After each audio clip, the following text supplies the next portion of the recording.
بسم الله الرحمن الرحيم شهر رمضان الذي أنزل فيه القرآن هدى للناس وبينات من الهدى والفرقان فمن شهد منكم الشهر فليصم. அஸ்ஸலாமு அலைக்கும் வரஹ்மத்துல்லாஹி வபரகாத்துஹு. கண்ணியத்திற்குரிய எல்லாம் வல்ல அல்லாஹுவின் நல்லடியார்களே, அல்லாஹுவின் அருள் பொங்கும் புனிதம் நிறைந்த ரமலான் மாதத்தில் மிக்க மேலானவன் என்கிற சூரத்துல் அலாவுடைய விளக்கங்களை நாம் பார்த்து வருகிறோம். அதிலே நேற்றைய தினம் இறுதியாக சூராவுடைய 2வது வசனமாக இருக்கிற அல்லதி ஹலக ஃபசவ்வா, அவன்தான் படைத்தான், சீராக செம்மையாக படைத்தான் என்கிற வசனத்தின் விளக்கங்களில் சிலதை நேற்றைக்கு பார்த்தோம். இறைவன் தான் படைப்பாளனாக இருக்கிறான். இந்த உலகம், மனிதர்கள், இந்த பிரபஞ்சத்தில் நாம் பார்க்குற எதுவுமே தானாக தோன்றிய தான் தோன்றிகள் அல்ல, அனாதிகாலம் தொட்டே இருந்து கொண்டே இருக்கின்ற பொருட்களும் அல்ல. ஒரு குறிப்பிட்ட காலத்தில் இது இல்லாமல் தான் இருந்தது. அதன் பிறகு இறைவனால் அது உருவாக்கப்பட்டு தான் இந்த உலகம், பிரபஞ்சம் உண்டாகி இருக்கிறது. அதைத்தான் குர்ஆன் நமக்கு இந்த வசனத்தின் வழியாக சொல்கிறது என்பதையும், அதற்கு மாற்று கருத்து சொல்லக்கூடிய அந்த சித்தாந்தம் எங்கிருந்து உருவானது, அதனுடைய வரலாற்று பின்னணி என்ன என்பதை குறித்தும் நேற்றைக்கு இறுதியாக நாம பார்த்தோம். அதன் தொடர்ச்சியாக படைத்ததில் இருக்கிற அந்த துல்லியம் வெடித்து செதறி இந்த பிரபஞ்சம் உண்டாகிறது, இந்த யூனிவர்ஸ், இந்த கேலக்சி எல்லாமே உண்டாகிறது. அப்படி வெடிச்சு செதறினது கூட நீங்க எதேச்சை, அதுவும் ஒரு இயல்பா நடந்துச்சு அப்படின்னு சொன்னா கூட அந்த அதற்கு பின்னால் நடந்த ஒவ்வொரு நிகழ்வுகளுமே ஒரு குறிப்பிட்ட இலக்கை நோக்கி ரொம்ப துல்லியமாக டிராவல் ஆகுது. ஒரே ஒரு இலக்கு தான் எல்லாவற்றுக்கும். வெடிச்சு செதறின உடனே பலூன் வெடிச்சு செதறிச்சு, நமக்கு அது எப்படி ஆச்சுன்னா ஒன்று ஒவ்வொரு பக்கம் போயிடுச்சு. ஏன்னா அதுக்கு பின்னாடி நமக்கு எந்த திட்டமும் இல்லை. இந்த பலூன் வெடிக்கும் பொழுது எப்படி ஆகணும் அப்படிங்கிறது குறித்து நம்ம எந்த திட்டமும் இல்லாததுனால வெடிச்சு அதாவது ஒவ்வொரு பக்கமாக போயிடுச்சு, அவ்வளோதான். ஆனால் இது அப்படி போகலை. அதாவது ஒவ்வொரு பக்கத்தில் போய் பயனற்றதாக மாறி போயிடாம இது எல்லாமே என்னதுன்னு கேட்டால் அது எல்லாம் ஆங்காங்கே தனித்தனியாக ஒன்றிணைகிறது. ஒன்றிணைந்து ஒன்றும் இன்னொன்றுக்கும் இடையிலே ஒரு குறிப்பிட்ட இடைவெளி உருவாகிறது. ஒன்றுக்கும் இன்னொன்றுக்கும் இடையில ஒரு தொடர்பு உருவாகிறது. ஒன்றுக்கும் இன்னொன்றுக்கும் இடையில ஒரு ஈர்ப்பு சக்தி உருவாகிறது. ஒன்றுக்கும் இன்னொன்றுக்கும் இடையில இது மாதிரி பல்வேறு வகையான தொடர்புகள். இது எல்லா தொடர்புகளும் எப்படி இருக்குன்னு கேட்டா ஒரு குறிப்பிட்ட இலக்குக்காக. அது என்ன இலக்கு? இந்த உலகத்துல மனிதர்கள் வாழ்வதற்காக, உயிரினங்கள் வாழ்வதற்காக, ஜீவராசிகள் வாழ்வதற்காக, இந்த உலகம் நிலை பெற்று நிற்பதற்காக இந்த பிரபஞ்சத்தில் ஏற்பட்ட எல்லா நிகழ்வுகளுமே இந்த ஒண்ணுக்காகவே ஹெல்ப் பண்ற மாதிரியே இருக்கிறது. இந்த ஒன்றை உறுதிப்படுத்துறதுக்கு என்னெல்லாம் தேவையோ அதுவெல்லாம் நடக்கிறது. ஒரு குறிப்பிட்ட தூரத்துல சூரியன் இருக்கிறது, குறிப்பிட்ட அங்கிருந்து ஒரு குறிப்பிட்ட இடைவெளியில பூமி வந்து இருக்கிறது. அப்ப இவ்வளவு டிஸ்டன்ஸ் எப்படி வந்து, இதை விட ஒரு கிலோமீட்டர் பல லட்சம் பல கோடி மைல்களுக்கு அப்பால் இருக்குது. ஒரு கிலோமீட்டர் முன்னையோ ஒரு கிலோமீட்டர் பின்னையோ போயிருந்தா நிலவரம் மாறி போயிருக்கும். இந்த பூமியில மனிதர்கள் வாழ்வதற்கோ உயிரினங்கள் வாழ்வதற்கோ தகுதியற்றதா மாறி போயிருக்கும். அந்த மாதிரியான கோள்களும் நட்சத்திரங்களும் பூமியில இந்த பிரபஞ்சத்தில் இருக்கத்தான் செய்கிறது. இதை விட கொஞ்சம் முன்னே கொஞ்சம் பின்ன இருக்கிற அந்த கேலக்சிகள்ல, அந்த நட்சத்திரங்கள்ல மனிதர்கள் வாழ முடியல. வாழ்வதற்கான எந்த வாய்ப்புகளும் இல்லை, எந்த ஏற்பாடுகளும் இல்லை. ஆனா இதுல மட்டும் இருக்கிறது. இதுல இருக்கிறது மட்டும் இல்லாம இதுல இருக்கிறதுக்காக வேண்டிய அது அங்க இருக்குது, இது இங்க இருக்கிறது. சூரியன் அங்க இருக்குது, வியாழன் இங்கிட்டு இருக்குது, நெப்டியூன் இங்கிட்டு இருக்குது, நிலவு பக்கத்துல இருக்குது, ஒண்ணு இங்க இருக்குது. எல்லாமே என்ன செய்யுதுன்னு கேட்டா இந்த பூமியை வாழ வைக்கின்ற, இந்த பூமியில் இருக்கிற ஜீவராசிகளை வாழ வைக்கின்ற வேலைக்கு எல்லாம் உதவி செய்யற மாதிரியான ஒரு நேர்கோட்டுல எல்லாம் சேர்ந்து ஹெல்ப் பண்ணுது. இப்ப நம்முடைய கேள்வி ரொம்ப எளிமையானது. இப்படி ஒரு இலக்கை நோக்கி செலுத்தியது யார்? எல்லாம் தான் தோன்றி என்றால் அது அதனுடைய இலக்கில தானே பயணிக்கணும். அதுக்கு என்ன தோணுதோ அந்த வழியில் அது போயிருக்கணும். ஆனா ஒரு குறிப்பிட்ட இலக்கில தான் போகணும்னு நிர்ணயிச்சது யாரு? அதை வடிவமைச்சது யாரு? அதுக்கு கட்டளையிட்டது யாரு? அதை வழி நடத்தியது யாரு? அப்படி ஒருத்தர் இல்லாம இது வழி நடத்தியதுன்னு சொன்னா அது அறிவா? இல்ல ஒண்ணுமே இல்லைன்னா இது எப்படி அறிவு? ஒரு அறிவாளினா அறிவாளி மாதிரி பேச, முட்டாள் மாதிரி பேசக்கூடாதுல்ல. பெரியார் கூட சொல்வதா ஒரு பிரபலமான கோட் ஒன்று உண்டு, 1000 அறிவாளிகளோடு சண்டையிடலாம், ஆனா ஒரே ஒரு முட்டாளோடு சண்டை போட முடியாது. 1000 பேர் அறிவாளியா இருந்தாலும் வாதங்கள் தர்க்கங்கள் பேசலாம், திரும்ப பேசலாம், ஆர்குமெண்ட் வைக்கலாம், பதில் சொல்லலாம், ஆன்சர் பண்ணலாம், மேலும் மேலும் மேலும் மேலும் விவாதத்தை நீட்டிக்கொண்டே போகலாம். ஆனா முட்டா பைய ஒருத்தன் தான் போகும். அவ்வளவுதான், ஒரு நிமிஷத்துல நம்மளை முடிச்சிருவான், நம்மளை முடிச்சு விட்டுருவான், முடியவே முடியாது. அப்ப அந்த மாதிரி இது இவ்வளவு துல்லியமா போகுது. இது எப்படி இந்த துல்லியம் எப்படி தான் தோன்றியாக இருக்கும்? இந்த நேர்த்தி எப்படி தான் தோன்றியாக இருக்கும்? தான் தோன்றி என்றால் தான் தோன்றித்தனமா தான் இருக்கும். தான் தோன்றினால் தான் தோன்றித்தனமா இருக்கணும். அதுக்குன்னு எந்த இலக்கும் இருக்கக்கூடாது, லட்சியம் இருக்கக்கூடாது, ஒரு நேர்கோட்டில் பயணிக்க கூடாது. இது எல்லாமே திட்டமிட்டு துல்லியமாக, அந்த துல்லியமும் சாதாரண துல்லியம் இல்லை, கற்பனையே பண்ண முடியாத குவிண்டிலியன் துல்லியம். இந்த மாதிரி துல்லியத்தோட பயணம் பண்ணுச்சுன்னா அப்ப அதுக்கு பின்னாடி ஒரு பேர் அறிவு இருக்கு என்று ஒத்துக்கொள்வது தானே அறிவு ஞானம். அதுதானே உண்மையான சத்தியம், உண்மையான அறிவாக, ஞானமாக, பகுத்தறிவாக இருக்க முடியும். அதுல நீங்க பாருங்க, ஒன்னும் போய் இப்படி இப்படி போகுதுல்ல. இப்போ போகும்போது தனித்தனி உருண்டையா போகுது. இந்த தனித்தனி உருண்டையில பூமி ஒரு தனி உருண்டை வந்துருச்சு. அந்த தனி உருண்டை என்ன பண்ணுது கேட்டா, அதுக்கு பக்கத்துல இன்னொரு உருண்டை வந்து நிக்குது. அது என்ன உருண்டை? நிலவு. பூமிக்கு பக்கத்துல தானே இருக்கிறது. சூரியனோட கம்பேர் பண்ணும்போது, வேற கோள்களோட கம்பேர் பண்ணும்போது நமக்கு பக்கத்து வீடு எதுன்னு கேட்டா நிலவு தான் பக்கத்து வீடு. ஆனா இங்க இருந்து பார்த்தா அது பல லட்சம் மைல்களுக்கு அப்பால் இருக்கிறது. மற்ற கேலக்சிகளோட ஒப்பிடுகிற பொழுது இது நமக்கு பக்கத்து வீடு.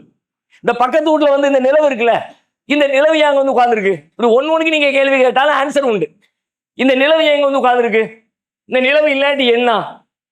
இந்த நிலவுனால நமக்கு லாபம் என்ன? இப்ப இப்படி இப்படி சாதாரண யோசிங்களேன். இப்ப இந்த நிலவு இருக்கு, நிலவு இல்லை அப்படின்னா என்ன? சாதாரணமா மேலோட்டமா யோசிச்சோம்னா, நிலவு இல்லாட்டி நம்ம எப்படி குழந்தைகளுக்கு கதை சொல்றது, எப்படி சாப்பாடு கொடுக்கறது, பாட்டி வடை சுட்டா அப்படிங்கிறத எப்படிதான் நாம பார்த்து சொல்லி கொடுக்கறதுக்கு வாய்ப்பே இல்லாம போயிருமே. இது ரொம்ப எளிமையான பதிலா இருக்கும். இதை தாண்டி ஒரு அறிவுபூர்வமா, அறிவியல் ரீதியா மாதங்களை கணக்கிடுவதில் சிரமம் ஏற்பட்டிருக்கும். வேற இரவு கணக்கிட முடியாதா? இரவு கணக்கிட முடியாம போயிருக்கோங்கிறாங்க. வேற பூமி வேகமா சுத்த ஆரம்பிச்சிடும். Very good, super. பூமி இப்ப போய்கிட்டு இருக்கிற பூமி இருக்குல்ல, இந்த பூமியினுடைய ஸ்பீடை கண்ட்ரோல் பண்றது தெரியுமில, ஸ்பீடு கண்ட்ரோலரு நிலவு தான். அந்த ஸ்பீடு கண்ட்ரோல் அதனால நீங்க பாருங்க, அது நிக்கிற ஸ்டைலே பாருங்களேன். பூமி எப்படி இருக்குது?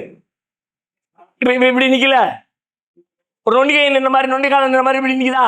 நேரா நிக்காம பள்ளிக்கூடத்துக்கு போனோன்னு வச்சிருக்காங்கல்ல பூமி உருண்டையே, எல்லா ஸ்கூல்லையும் வச்சிருக்காங்கல்ல. பிரின்சிபல் ரூம்ல போன உடனே சின்ன பிள்ளைங்க அப்படியே தட்டி விளையாடுறதுக்காக வேண்டி ஒரு பந்து வச்சிருக்காங்கல்ல, பூமி பந்து. போய் பார்த்தா இப்படி இருக்கு, நேரா இப்படி இல்லை, அச்சு இப்படி இருக்க மாட்டேங்குது, இப்படி இருக்குது. இப்படியே சைடில் சுத்துது. எவ்வளவு தூரம் சாஞ்சி இருக்குது? 23.5 டிகிரி செல்சியஸ் ஒரு கோணம், ஒரு சாய்வாக இருக்கிறது. ஏன்பா இப்படி சாஞ்சிச்சு? அங்கிருந்து வெடிச்சு அதுவும் பேலன்ஸ் பண்ணி நிக்க வேண்டியதானே. அங்கிருந்து வரும்போது அப்படி வரட்டும், இப்படி வரட்டும், உருளட்டும், வரலட்டும், எல்லாம் வரணும். ஒரு இடத்துக்கு வந்த உடனே கையை காலை அசைச்சு ரெடி பண்ணி இப்படி உட்கார வேண்டியதானே. அந்த மாதிரி இருக்காம ஏன் இப்படி சாஞ்சாப்புல நிக்குது? இந்த ஈர்ப்பு மண்டல வேலை இருக்கு பார்த்தீங்களா, ஒண்ணுக்கு இடத்துல கிராவிட்டி இருக்குல்ல, ஒண்ணு இன்னொன்னு இழுத்து நிக்குதுல. இப்ப பக்கத்துல இருக்கிற இந்த நிலவு என்ன பண்ணுதுன்னு கேட்டா, அது எந்த சைடுல இருக்கோ அந்த சைடு இப்படி பிடிச்சி இழுக்கு.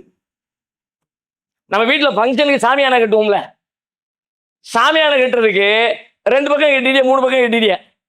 இந்த வீடுல பக்கத்துல ஒரு வீடு, இங்கிட்ட ஒரு பக்கத்துல வீடு, இங்கிட்ட ஒரு வீடு, கரெக்டா கட்டுறதுக்கு வசதியா வந்துருச்சு.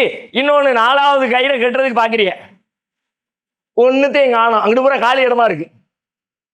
கரெக்டா கட்டணும்னா இந்த கிளாஸ்ல வரணும், அந்த கிளாஸ்ல ஒண்ணு, இந்த கிளாஸ்ல ஒண்ணு, இந்த கிளாஸ்ல ஒண்ணு, இந்த கிளாஸ்ல ஒண்ணு வரணும். இந்த கிளாஸ்ல வரல, இங்கிட்டு வந்திருக்கு, இங்கிட்டு இருக்கு. சாமியான கை இங்க இருக்குன்னு வைங்க, இங்கிட்டு ஒரு கம்பி இருக்குது, ஒரு பில்டிங் இருக்குது. இப்ப அங்க கட்ட வேண்டிய கைட்டா இங்க இழுத்து பிடிச்சி கட்டினா அப்படி இருக்கும். கோணிக்கு நிற்கமா கொஞ்சம் நாடு, அந்த கோணம்லாம் இது. இந்த நிலவை என்ன பண்ணுது கேட்டா, அங்க நின்றுட்டு இப்படி இழுக்குது. இது மத்த கோள்களை பாரு, வேற எங்கிட்ட தூரத்துல இருந்து இழுத்துருந்தா பஞ்சாயத்துல பக்கத்துல போய் ஒரு கிராஸ்ல போய் நின்றுட்டு அங்கிருந்து இப்படி பூமியை பிடிச்சி இழுக்குது. அதனால டங்கின்னு இப்படி தலைப்படி திரும்பிக்கிச்சு. 23 டிகிரி ஒரு கோணலா மாறிடுச்சு. அப்ப அங்கிருந்து அப்படி புடிச்சுக்கிட்டு அந்த புடிச்ச பேலன்ஸ்லயே பூமி சுத்திக்கிட்டு இருக்கிறதுனால என்ன ஆகுதுன்னு கேட்டா, இதனுடைய ஸ்பீடு தான் தோன்றித்தனமா ஓடாம கரெக்டான லிமிட்டான ஸ்பீட்ல வண்டி ஓடிட்டு இருக்கு. அது அங்க இல்ல, அந்த ஸ்பீடு கண்ட்ரோல் இல்ல அப்படின்னா 24 மணி நேரத்தில் சுத்தாது, 12 மணி நேரத்தில் சுத்தி முடிச்சிடும். அப்படியான கோள்களும் இருக்கிறது. வேற வேற கோள்களுக்கு போனீங்கன்னு வச்சுக்கோங்க, நிறைய கோள்கள் இருக்குல்ல, வேற கோளை போய் பார்த்தா எல்லா கோள்லையும் 24 மணி நேரம் கிடையாது. ஒரு நாளைக்கு 24 மணி நேரம் பூமியில தான். ஒரு நாளைக்கு 12 மணி நேரம், ஒரு நாளைக்கு 18 மணி நேரம், ஒரு நாளைக்கு 12 மணி நேரம், பல மாதிரியான லெவல்ல பல கோள்கள் இருக்கிறது. அது எது தீர்மானிக்கிறது? அது அதனுடைய சுழற்சியின் வேகம் தான் தீர்மானிக்கிறது. பூமி தன்னைத்தானே சுற்றி கொள்வதற்கு எடுத்துக்கொள்கிற நேரத்தின் அளவு தானே 24 மணி நேரம். அப்ப வியாழன் தன்னைத்தானே சுற்றி கொள்வதற்கு அதனுடைய அளவு வேறு, நெப்டியூன் தன்னைத்தானே சுற்றி கொள்வதற்கு அதனுடைய காலம் வேறு. அப்ப இது தன்னைத்தானே சுற்றுவது 24 மணி நேரத்தில் சுற்றுறதுக்கு பக்கத்துல நிலவு நிக்கிற காரணத்தினால அந்த நிலவு வேகமா சுத்த விடாம கரெக்டான பேலன்ஸ்ல புடிச்சு கரெக்டா சுத்து 24 மணி நேரம். இல்ல அப்படின்னா ஒரு 12 மணி நேரத்தில் சுத்துச்சுன்னு வச்சுக்கோங்க, என்னதுக்கு ஆகும்? 24 ஹவர்ஸ்ங்கிறது ஒன்லி 12 ஹவர்ஸ். இப்ப ஆல்ரெடி 24 மணி நேரம் பத்த மாட்டேங்குது. கேட்கிற கேள்விகள் நேரமே இல்லை. ஆனா ஆக்சுவலி இந்த நேரமே இல்லைங்கிற மாதிரி ஒரு ஃப்ராட் வேற ஒன்றும் கிடையாது. அது தெரியுமா? உங்களுக்கு செய்யறதுக்கு விருப்பமே இல்லைன்னு அர்த்தம். 24 மணி நேரத்தை விட பெருசா நம்ம ஒன்றும் கிழிச்சிட போறது கிடையாது. ஒரு நாளைக்கு 24 மணி நேரம் கொடுத்து உங்களுக்கு பிளான் பண்ண தெரியல, அல்லது உங்களுக்கு செய்யறதுல விருப்பம் இல்லை, இந்த ரெண்டுல ஏதாவது ஒன்று இருக்கணும். அதுக்கு நீங்க பழிய தூக்கி நேரமில்ல வேற தலையில போடுவீங்களே தவிர நெசத்துல 24 மணி நேரத்தில் செய்ய முடியாதத உங்களுக்கு 48 மணி நேரம் கொடுத்தா நீங்க செய்ய மாட்டீங்க. அதுவே 12 மணி நேரம் ஆயிடுச்சுன்னா அதை தூக்கி விட்டாச்சு, சல்லு சல்லு சல்லு சல்லு வண்டி சுத்திக்கிட்டே இருக்கு வேகமா. வேலை செய்ய முடியாது மட்டும் இல்ல, பூமியில நீங்க இந்த உலகத்தில் மனிதர்கள் வாழ்வதே கேள்விக்குறியாக போயிடும். நமக்கு தண்ணி வேணும், மழை நீர் வேணும். மழை நீர் எப்படி கிடைக்கிறது? கடல் நீர் ஆவியாகி பெரும் சுழற்சிக்கு பிறகு நமக்கு மழை நீராக கிடைக்கிறது. கடல் நீர் மழையாக ஆவியாக ஆவதற்கு என்ன வேணும்? மேகமாக ஆகிறதுக்கு ஒரு குறிப்பிட்ட டைம் அதுக்கு வெயில் வேணும். அந்த வெயில்ல தான் அது ஆவியாக தண்ணியை மேலே இழுத்துக்குது. இப்போ வாமா மின்னல் டமக்குன்னு சுத்திடுச்சு, எடுக்கலாம் போயிடுச்சு. சரி நாளைக்கு எடுக்கலாம், நாளைக்கு ஓடிடுச்சு, நாளைக்கு வச்சுக்கலாம், மறுநாள் ஓடிடுச்சு. கடக்கடா கடக்கடா கடற்கரை ஓடுனா எங்கிருந்து ஆவியாக நடக்கும்? எங்கிருந்து ஆவியாக முடியும்? ஸ்பீடு ஆயிடுச்சு அப்படின்னா. அது மட்டும் இல்ல, இந்த ஸ்பீடு கூட கூட நீங்க இருப்பீங்க. இப்ப அடிக்கல காத்து, வெளியில காலையில சுபுக்கு தொழுதுட்டு போகும்போது அப்படியே சுகமா இருக்குப்போம். கரெக்டா இந்த பிப்ரவரி லாஸ்ட் மார்ச்சுடைய துவக்கம் அப்படியே ரிலாக்ஸா ஆனந்தமா வெளியே வர்றோம். வண்டி பயங்கர ஸ்பீட்ல போய்கிட்டு இருந்துச்சு, சல்லு சல்லு சல்லுன்னு எங்க பார்த்தாலும் காத்து புயல்லாம். சில கேலக்சிகள்ல கடும் புயல் வீசிக்கொண்டே இருக்கும். அது மாதிரி பூமியும் கடும் புயலுக்குரியதா மாறி போயிடும். எப்படி வாழ்றது? பருவகாலங்களில் பல சிக்கல் உண்டாயிரும். அப்ப ஸ்பீடு நிலவு இல்லாட்டி வாழ்க்கை வாழ்வதே. அப்ப இந்த வாழ்வதற்காக வேண்டிய ஒரு நிலவை பக்கத்துல வச்சு அதுக்காக வேண்டிய ஒரு கிளாஸ் லெவலை கொடுத்து, அது மட்டுமா யோசிக்க ஒரு நிலவு அப்படிங்கிறது நம்மோடு சம்பந்தம் இல்லாததை போல தெரிகிறது. அது ஏதோ ஒரு நிலவு, அது அங்க இருக்க ஆகாயத்துல, அது ஒரு வான்வியலின் படைப்பு, அல்லாஹ்வுடைய ஒரு பெரும் அத்தாட்சி. அதோடு சரியில்லை. அன்றாட ஒவ்வொரு நாளும் நீங்கள் வாழ்கிற வாழ்க்கையில, உங்களுடைய தூக்கத்திலே, உங்களுடைய விழிப்பிலே, உங்களுடைய ஆற்றலிலே, உங்கள் ஆரோக்கியத்திலே, உங்களுடைய சிந்தனையிலே எல்லாவற்றையும் பாதிக்கின்ற ஒரு வேலையை மறைமுகமாக நிலவு செய்து கொண்டே இருக்கிறது. பருவகால மாற்றம்னு சொல்றோம். பருவகாலங்கள் மாறி வருகிறது. வசந்த காலம், இலையுதிர் காலம், கோடை காலம், குளிர்காலம். நிலவு தூக்கிட்டீங்கன்னா ஒண்ணும் கிடையாது, எல்லாம் ஒரே காலம் தான். பருவ காலத்துக்கு வேலையே கிடையாது. அந்த நிலவு இருக்கிறதுனால, இது இப்படி சாய்ந்து நிற்கிறதுனால, இந்த சாய்வின் காரணமாக ஏற்பட்டிருக்கிற மாற்றங்கள் என்ன தெரியுமா? சாய்வு தான் பருவ காலத்திற்கான அடிப்படை. சாயாம செங்குத்தா இருந்தா பருவகாலம் கிடைக்காது. அங்கிருந்து அடிக்கிற அந்த சூரியன் அந்த பூமி மேல எந்த கோணத்துல எந்த ஸ்டைல எப்படி அடிக்குது அதை வச்சு காலம் மாறுகிறது. அப்ப இந்த சாய்வுக்கு காரணம் நிலவு. நிலவு இல்லாட்டி பருவ காலம் இல்லை. உலகத்தில் பல்வேறு வகையான தாவரங்கள் இல்லை, எல்லாம் ஒரே தாவரம் தான். சாய்வு இல்லை. இப்படி நேரம் நினைச்சுன்னா நேர சூரியன் இப்படி அடிக்கும். ஒரு பக்கம் செம சூடு, இன்னொரு பக்கம் செம குளிர். ரெண்டே ரெண்டு தான். ஒன்னு வெயில் கால விலங்கு, இன்னொன்னு குளிர்கால விலங்கு. ஒன்னு வெயில் கால வெயில் பகுதி தாவரம், இன்னொன்னு குளிர் பகுதி தாவரம். ரெண்டு தவிர வேற ஒன்றும் கிடையாது. இன்னைக்கு நம்ம என்னெல்லாம் கத்திரிக்காய் கிடைக்கும், மணப்பாறை கத்திரிக்காய்னு வாங்கி வாங்கி சாப்பிட்டது இல்ல? டேஸ்டா இருக்குப்பா. மணமரம் கத்திரிக்காய் கிடைக்குமாங்க உங்களுக்கு? நிலவு இல்லாட்டி நிலவுக்கு மணமரம் சம்மந்தம் இருக்கா? எல்லாத்துக்கும் சம்மந்தம் இருக்கு. அது இல்லாமல் ஒன்றுமே இல்லை. வாழ்வின் பல்வேறு சிக்கல்கள். கடல் மட்டம் உயர்ந்துரும். கடலுக்கு போனா கடலுக்கு போனா எல்லாரும் என்ன செய்வோம்? கடலுக்கு போறோம்ல, கடல்ல போய் என்ன செய்வோம்? கால் நினைப்போம். சூப்பரான பதில். ஆமா, அதான். அது இல்லாம காலை நினைக்காம கடல் வரைக்கும் போயிட்டு காலை கூட நினைக்கலையே, அது ஒரு பெரிய விவாத பொருளாயிரும் வீட்டுல. போட்டோ எடுப்போம். மெயின் காலை நினைச்சிட்டு தானே போட்டோ எடுக்கணும். காலை போக்கஸ் பண்ணு. அலை அப்படியே காலில் மோதி அது ஒரு வீடியோ எடு, போட்டோ எடுத்தா போத குடுக்குறு தனி அங்க ஓடு, அப்படியே கூட வேண்டியது. அது அங்க குடுக்குறு பின்னாடி ஓடி வேண்டியது. அலைகள் எதற்கு? நமக்கு விளையாட்டு காட்டுவதற்கு. மாலை நேரம் பொழுதுபோக்கு இருக்கு. நாம் மணல் வீடு கட்டி வைத்திருக்க அந்த மணல் வீடை தண்ணீர் அடித்து செல்வதற்கு.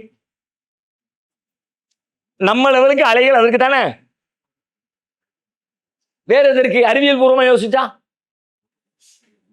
அலைகளினால் என்ன பயன் சொல்லுங்க பார்க்கலாம். அலைகள் ஏன்? அலைகள் என்ன செய்யும்? நம்ம என்ன தருது அலைகள்? காற்றை தருகிறதா? சரி வச்சுக்குவோம். தருதா தரலையான்னு தெரியல, இருக்கட்டும். ஏன் அதை போட்டு ஏன் கெடுப்பானே? நீங்க சொன்னது வச்சுக்குவோம். ஓகே. ஒண்ணு காற்றை தருகிறது. வேற நீர் மட்டும் உயர்கிறதா? உயர்றதை தடுக்கிறதா? அலை அடிச்சு அடிச்சு அடிச்சு நீரை உயர விடாம பாத்துக்குதா? சரி, அதையும் வச்சுக்குவோம். சொல்றிய, இல்லைன்னு மறுக்க கூடாது. ஆமா, பயங்கரமான தத்துவத்தை பாருங்க. துரத்திக்கிட்டே இருக்கு. அந்த துரத்தலை பார்த்தா மனிதன் வாழ்க்கையை துரத்தணும், எதையும் சோர்ந்து போய் உட்கார்ந்துடாத அப்படின்னு ஒரு தத்துவ பாடத்தை நடத்துது. அப்படி புரிஞ்சுக்கலாமா? வரே வா. பேலன்ஸ்னா பூமி நல்லா இருக்கு. இப்ப கேள்வி அலை எதுக்கு இருக்குது? அது பேலன்ஸ் கெடுக்கல செய்யுது. பேலன்ஸ் அப்படி அமைதியா நின்னா களியை வச்சுக்கிட்டு மேல கூத்தாடி நிப்பாரு கைத்துக்கு மேல, அப்படி நின்னா ஓகே. இப்படி நான் அடிக்கிட்டே இருந்தா அது பேலன்ஸா? மூணுடைய கிராவிட்டி. அலைகள் ஏன், எப்படி, எதற்கு அப்படின்னு கேட்டா, அலைகள் வர்றதே முதல்ல நிலவின் காரணமாகத்தான். நிலவு இல்லாட்டி அலை இல்லை. ஃபர்ஸ்ட் நிலவு இல்லாட்டி அலை இல்லை. அப்படியே செத்த கடல் மாதிரி கிடக்கும், இறந்த கடல் போல, அலையற்ற கடல் போல. சரி, அப்படி இருந்தா என்ன? கடல் அலையற்றதாக மாறி போய்விட்டா அதனால என்ன? கடலினால் உங்களுக்கு என்னவெல்லாம் கிடைக்கிறதோ அது எதுவுமே இல்லைன்னு அர்த்தம். கடல் ஆகப்பெரிய அருட்கொடைனா அருட்கொடை சாதாரண அருட்கொடை இல்லை. அப்படியே நீங்க வியக்க வாய்ப்பு இருந்துச்சுன்னா போய் நம்ம ஏற்கனவே சொன்ன மாதிரி அப்படியே வானம் என்கிற விட்டத்தை பார்த்துட்டு மல்லாக்கப்படுத்து சிந்திங்கன்னு சொன்ன மாதிரி வாய்ப்பு இருந்துச்சா தனிமையில போய் உட்கார்ந்து கடலை சிந்திங்க. கடலை சிந்திச்சு பாருங்க. அதனுடைய பிரம்மாண்டம் இருக்கிற வானம் எவ்வளவு பிரம்மாண்டமோ அதற்கு கொஞ்சமும் குறைவில்லாத பிரம்மாண்டத்தை உங்களுடைய மனதிற்குள்ளே இறக்குகிற ஆற்றல் கடலுக்கு உண்டு. நமது தாருசலாம் வாழ்வியல் பயிற்சி மையத்தில் இஸ்லாத்தை கற்க வருவோருக்கு உணவு, தங்குமிடம், ஹத்னா, அபிடவிட் மற்றும் பெயர் மாற்றம் உள்ளிட்ட அனைத்தையும் செய்து கொடுக்க நபர் ஒருவருக்கு ரூபாய் 15,000 செலவாகிறது. இறையருளால் அதற்குரிய வாய்ப்பும் வசதியும் பெற்றவர்கள் ஒருவருக்கோ இருவருக்கோ தம்மால் இயன்றவருக்கு பொறுப்பேற்று இப்பணியில் தம்மையும் இணைத்துக் கொள்ளுமாறு அன்போடு கேட்டுக்கொள்கிறோம். இம்மையின் மூலம் மறுமையை வெல்லும் மகத்தான பணிகள் தொடர உங்கள் துஆக்களை கேட்கிறோம். சிந்தனை, செயல், பொருளாதாரம் உள்ளிட்ட அனைத்து வித ஒத்துழைப்பையும் உங்களிடம் எதிர்பார்க்கிறோம். உங்களுடைய ஜகாத் மற்றும் நன்கொடைகளை கீழ்கண்ட வங்கி கணக்கில் அனுப்பவும்.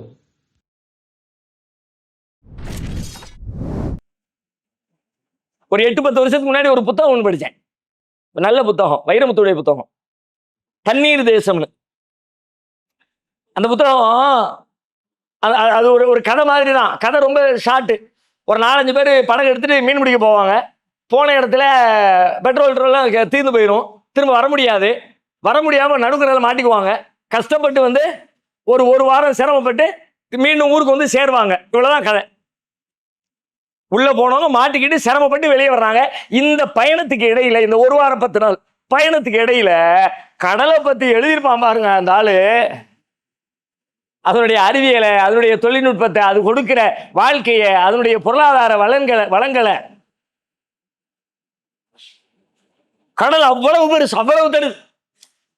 கடல் இப்போ நாம ஒரு ஒரு ஒண்ணுல ஒரு தொழில் செய்யறோம்னு வச்சுக்கோங்களேன், பொருளாதாரம் ஈட்டுவதற்கு அந்த ஒரு பொருளை உற்பத்தி பண்றோம். நாம தான் உற்பத்தி பண்ணணும், நாம தான் போய் வண்டியை வச்சு சாமானை கொண்டு போய் டெலிவரி பண்ணணும், நாம தான் அதை உற்பத்தி பண்ணுற இடத்துல இருந்து குடோன்ல இருந்து தூக்கி கொண்டு வந்து கடையில வச்சு விற்கணும், எல்லா வேலையும் நம்ம தான் செய்யணும். ஆனா கடலை தன் தொழிலுக்கு வாழ்வாதாரத்துக்கு பயன்படுத்தக்கூடிய ஆட்களுக்கு பாருங்க, வெறும் டிராவலிங் சார்ஜ் மட்டும்தான். மீனை பிடிச்சு கொண்டு வந்து விற்காரு, மீனை உற்பத்தி பண்றதுக்கு அங்க எத்தனை குடோன் வச்சிருக்காரு அவரு கடலுக்குள்ள? ஒண்ணும் கிடையாது, தானா உற்பத்தி ஆகி கொட்டிக்கிட்டே இருக்கு. போனமா வளைய போட்டோமா பிடிச்சமா வந்து விற்கும், போனமா பிடிச்சமா தூக்கிட்டு வந்து விற்கிறோம், போனமா பிடிச்சமா தூக்கிட்டு வந்து விற்கிறோம். பொருளாதாரம் மட்டும் இல்ல, இந்த கடல் அலை இருக்குத, இந்த அலை என்ன பண்ணுதுன்னா மேல இருக்கிற ஆக்சிஜனை கீழே கொண்டு போய் அடிச்சு சொல்லட்டி கடலின் மேற்பகுதியில் இருக்கிற ஆக்சிஜனை இழுத்து பூமியின் அடிப்பகுதி, கடலின் அடிப்பகுதிக்கு கொண்டு போய் சேர்க்கிறது. அடிப்பகுதிக்கு போனா என்ன நடக்குது? அடிப்பகுதிக்கு போனா அடியில இருக்கிற பெரிய பெரிய பல உயிரினங்களுக்கு ஆக்சிஜன் ரொம்ப எளிதாக கிடைக்கிறது ஒண்ணு.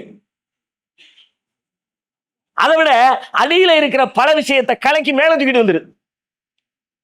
அப்படிப்பா அடிச்சு சொல்லட்டும் போது கீழே கிடைக்கல, கீழே தான் பூமியில அதிகப்படியான ஊட்டச்சத்துக்கள் நிறைந்த பல்வேறு உயிரினங்கள், பல்வேறு பொருட்கள் பூமியினுடைய கடலின் கீழ் மட்டத்தில் தான் கிடைக்கிறது. இந்த அலை போய் அடிச்சு கீழே இருந்து தூக்கி மேல தூக்கி வந்து விட்டுரும். மேல இருக்க ஆக்சிஜன் கீழே போயிடுச்சு, கீழே இருக்கிற ஊட்டச்சத்துக்கள் மேல தூக்கி வந்துருச்சு. மேல இந்த ஊட்டச்சத்துக்கள் வந்த உடனே அதை தின்னு வளர்கின்ற சின்ன சின்ன உயிர்கள் எக்கச்சக்கமா அதுல உருவாகிறது. அதுல ஒரு உயிரை சொல்றாங்க பிளாங்டன். ரொம்ப கண்ணுக்கே தெரியாத அளவுக்கு இருக்கிற மிக நுண்ணுயிரிகள், சின்ன சின்ன உயிர்கள். இந்த உயிர்கள் என்ன செய்யுது? இதுதான் உணவு சங்கிலியை காப்பாற்றுகிறது. அது என்ன உணவு சங்கிலி? ஒருத்தருக்கு உள்ள உணவு இன்னொருத்தருக்கு எப்படி, அடுத்தவருக்கு எப்படி, அடுத்தவருக்கு எப்படின்னு இந்த உணவு சங்கிலி தான் இந்த உலகத்தை ஜீவித்திருக்க வைக்கிறது. அது இல்லாம கிடையாது. ஒரு எலிய பாம்பு திங்கும், பாம்பு கீரி திங்கும், கீரி இப்படி இப்படி போய்கிட்டே இருக்கும். புல்லு ஆடை திங்கும், ஆடு கரெக்டா, புல்லு ஆடு திங்கும், அப்படித்தானே? ஆடு புல்ல திங்கும், அந்த ஆட்டை நாம திம்போம். ஒருத்தர் சொன்னார் நான் பியூர் வெஜிடேரியன் அப்படின்னு. எப்படிப்பா பியூர் வெஜிடேரியன்? இது ஆடு மாடுன்னு வச்சு வெளுவெளுன்னு வெளுத்துக்கிட்டு பியூர் வெஜிடேரியனா? ஆமாங்க, இந்த ஆட்டுக்கு முழு புல்லு மட்டும் தான் போட்டிருக்கேன், வேற எதுவும் கிடையாது. தூய இலைதலைகளை சாப்பிட்டு வளர்ந்திருக்கிறது, எனவே அதை நான் சாப்பிடுகிறேன் என்றால் நான் முழுக்க வெஜிடேரியன் தான். அப்போ ஒண்ணுக்கு உணவு இன்னொன்னு, ஒண்ணுக்கு உணவு இன்னொன்னு, இப்படியாக ஒன்றை ஒன்று சார்ந்திருக்கிறது. இப்போ இந்த சின்ன உயிர்கள் என்ன பண்ணுது கேட்டா, அங்க இருக்கிற சின்ன சின்ன மீன்கள் எல்லாம் தின்று உயிர் வாழ்கிறது. இந்த சின்ன சின்ன மீன்களை எல்லாம் பெரிய பெரிய மீன்கள் தின்று உயிர் வாழ்கிறது. பெரிய பெரிய மீன்களை எல்லாம் நம்மை போல பெரும் பெரும் திமிங்கலங்கள் தின்று உயிர் வாழ்கிறது. இல்லாட்டி கடல் காலி. இதுக்கு காரணம் எது? அலைதான் காரணம். அலை இல்லையா கீழே இருக்கிறது மேல வராது, மேல பிளாங்டன் உற்பத்தி ஆகாது, அதை திங்கிறதுக்கு மீனுக்கு சாப்பாடு இருக்காது, பெரிய மீனுக்கு ஒண்ணுமே கிடைக்காது, நமக்கு அவ்வளவுதான். அதை விட முக்கியமா ஆக்சிஜன் கிடைக்கிறதுல பூமியில ஆக்சிஜன் எது நமக்கு ஆக்சிஜன் தருது? எது தருது? மரங்கள் தருகிறது. ஏன்னா பள்ளிக்கூடத்தில் அது மட்டும்தான் சொல்லி தராங்க. பள்ளிக்கூடம் எல்லாருக்கும் தெரியும், மரங்கள் கார்பன் டை ஆக்சைடை உட்கொண்டு சாப்பிட்டு உள்ளிழுத்து நமக்கு ஆக்சிஜனை தருகிறது. ஓகே, வெரி குட், கரெக்ட் தான், இல்லைன்னு சொல்லல. ஆனா உலகத்துக்கு தேவைப்படுற 50% ஆக்சிஜனை மரங்களை விட இந்த பிளாங்டன் என்கிற அந்த நுண்ணுயிரிகள் தான் தருகிறது. மரங்கள் இருக்கிற பகுதியில் உங்கள் சுவாசம் எவ்வளவு எளிதாக சுகமாக ஆக்சிஜனை நீங்கள் உள்ளிழுக்க முடியுமோ அதை விட பல 100 மடங்கு நடுக்கடலில் இருக்கிற ஒரு மனிதன் நல்ல ஆக்சிஜனை சுவாசிக்க முடியும். ஏனெனில் உலகத்திற்கு 50% ஆக்சிஜன் கடல் தான் உற்பத்தி பண்ணி தருகிறது. அந்த பிளாங்டன் உற்பத்திக்கு எது காரணம்? அலைகள் தான் காரணம். அலை இல்லாட்டி பிளாங்டன் இல்லை. இப்படி அந்த அலைகளால் கிடைக்கிற நன்மைகள் ஏராளம். அப்ப இந்த அலைகளை உற்பத்தி செய்தது எது? பக்கத்தில் நிற்கிற அந்த நிலவு புடிச்சு இழுக்குது. எந்த திசையில் கடலுக்கு எந்த திசையை நோக்கி நிலவு இருக்கிறதோ அந்த திசையை நோக்கி அதிகபட்ச ஈர்ப்பு, அதற்கு எதிர் திசையில குறைந்தபட்ச ஈர்ப்பு. அப்படி இழுத்து அப்படி விடு, அப்படி இழுத்து அப்படி விடு, அதான் அலை நமக்கு. மேலே ஏறி கீழே இறங்கி, மேலே ஏறி கீழே இறங்கி. சூரியனும் காரணம் தான், ஆனால் சூரியன் அதிகம் ரொம்ப தூரத்தில் இருக்கிறதுனால ரொம்ப இழுக்க முடியாது. பெரிய அலைகள் கிடையாது, சின்ன அலைகள் தான் சூரியனால. நிலவு கொடுக்குற அலைகளுடைய எண்ணிக்கை அதிகம், அந்த அலைகளினால் நமக்கு கிடைக்கிற பயன்கள் அதிகம். அப்ப நம்ம நினைச்சுக்கிட்டு இருக்க மாதிரி அது ஏதோ இருக்குதுப்பா வானத்துல அப்படின்னு நீங்க சும்மா போயிட முடியாது. அதனுடைய இருப்பின் காரணமாகத்தான் நம்முடைய இருப்பு உறுதி செய்யப்பட்டிருக்கிறது. இந்த நுணுக்கம், இப்ப நம்மளுடைய கேள்வி ரொம்ப எளிதானது. இவ்வளவு நுணுக்கமா இந்த தொழில்நுட்பத்தை இந்த மனித வாழ்க்கைக்காக, இந்த பூமியில பிரபஞ்சத்துல உயிர்கள் வாழ வேண்டும் என்பதற்காக நடந்த இந்த ஏற்பாடு தாந்தோன்றித்தனமானது, இயல்பானது, இயற்கையானது, எந்த திட்டமிடலும் இல்லாமலே எல்லாம் ஒரு இலக்கு நோக்கி பயணிக்கிறது என்று எப்படி சொல்ல முடியும்? ஒரு படைப்பாளன் இல்லாமல், அந்த படைப்பாளன் பேர் அறிவு பெற்ற படைப்பாளனாக இல்லாமல் இது எப்படி சாத்தியப்படும்? சரி, அவ்வளவு சரி, சுத்துச்சுல எல்லாம் உடைச்சு அங்கங்க போச்சுல, போனதுல இந்த பூமி வந்துச்சுல, இந்த பூமி அது போய் ஒரு இடத்துல உட்கார வேண்டியதானே, அது சுத்திக்கிட்டே இருக்கு. பூமியும் சுத்துது, சூரியனும் சுத்துது, நிலமும் சுத்துது, இருக்கிற எல்லா கேலக்சியும் எல்லா கோள்களும் சுத்திக்கிட்டே சுத்திக்கிட்டே சுத்திக்கிட்டே. எப்ப ஒரு இடத்துல சும்மா இருங்களான்னு சொல்லணும். நம்ம வீட்டுல சின்ன பிள்ளைல மேல ஏறி கீழே, ஒரு இடத்துல சும்மா இருக்கானா பாரு, சும்மா இருக்க வேண்டியதானே, அதே சுத்திக்கிட்டே இருக்கணும். அது சுத்தினா தானே நீ உசுரோடு இருக்க முடியும். மனித வாழ்வின் உயிருக்கு அது உயிரோட்டமா இருக்கணும். அது உயிரோட்டமா இருக்கிறது எப்படி? அது சுற்றினால்தான் அது உயிரோட்டம், அது இயங்கினால்தான் இயக்கம், உயிர் இருக்கிறதுன்னு அர்த்தம். அது இயங்கல, சுத்தல, ஒரே மறுபடி நின்றுச்சு. இந்த பக்கம் சூரியன், இந்த பக்கம் சூரியன் இல்லை, என்ன ஆகும்? இரவு பகல் மாற்றம் இல்லாம போயிடும். இரவு பகல் ஏற்படாது, காலை மாலை வராது. காலை மாலை வராட்டி உலகத்தை கற்பனை பண்ணுங்க. அல்லாஹ் நம்ம நோக்கி ஒரு கேள்வி கேட்கிறான். குல் நபியே சொல்லுங்கள், கேளுங்கள். அரைத்தும் இன் ஜஅலல்லாஹு அலைக்கும் நஹார சர்மதன் இலா யௌமில் கியாமத்தி மன் இலாஹுன் கைருல்லாஹி. நபியே கேளுங்கள், அல்லாஹ் அலைக்கும் நஹார சர்மதன், இந்த பகலை அப்படியே நீட்டித்து விட்டார். எதுவரை? கியாமத் நாள் வரை பகல் பகலாகவே ஆக்கிவிட்டால் மன் இலாஹுன் கைருல்லாஹி யல்தீக்கும் பிஹி, அந்த இரவை இழுத்து கொண்டு வருகிறவன் யார்? பகல் பகலாகவே இருக்குது, அடுத்த லெவலில் கொண்டு வர்றது யார் இருக்கா? அல்லாஹ்வை தவிர கடவுள் இருக்கா? இது அல்லாஹ்வை அஞ்ச வேண்டும், அல்லாஹ்வுடைய பராக்கிரமத்தை புரிஞ்சுக்கணும் என்பதற்கு அல்லாஹ் கேட்கிற கேள்வி. ஆனால் அதற்குள்ளே இருக்கிற நியாயம் என்ன? நமக்கு கிடைக்கிற அறிவு என்ன? பகல் பகலாகவே இருந்து விட்டால், இரவு இரவாகவே இருந்து விட்டால் வாழ்க்கை எவ்வாறு வாழ்க்கையாக இருக்கும்? வாழ்க்கையாவே இருக்க வாழவே முடியாது. ஒரு குறிப்பிட்ட காலத்துக்கு சேஞ்ச் வந்துகிட்டே இருக்கணும், சேஞ்சஸ் நடந்துகிட்டே இருக்கணும். பகல்ல உழைக்கிறோமா, இரவுல தூங்கணுமா? இப்போ நம்ம பாடிக்குள்ள ஒரு கிளாக் இருக்குன்னு சொல்லுவாங்க, தெரியும் தானே? அதுக்கு பேர் என்ன சொல்லுவாங்க? பயாலஜிக்கல் கிளாக்னு சொல்லுவாங்க. அதுக்கு சயின்டிபிக்கல் ஒரு பேர் சொல்லுவாங்களே, circadian rhythm. Correct, very good. Circadian rhythm. முள்ளுக்குள்ள நம்ம வெளியில பாக்குற கிளாக் வேற, எலக்ட்ரிக்கு, முள்ளுல சுத்துறது, முள் இல்லாம சுத்துறது, அதெல்லாம் வேற. பாடிக்குள்ள ஒரு கிளாக் இருக்குது, ஒரு கடிகாரம் இருக்கிறது. அந்த கடிகாரம் இந்த இயற்கையோடு இணைந்த ஒரு கடிகாரம். அந்த கடிகாரத்திற்கு முரணில்லாமல் நீங்கள் வாழ்ந்தால் உங்கள் உடல் வாழ்க்கை, உங்கள் உடல் ஆரோக்கியமானது.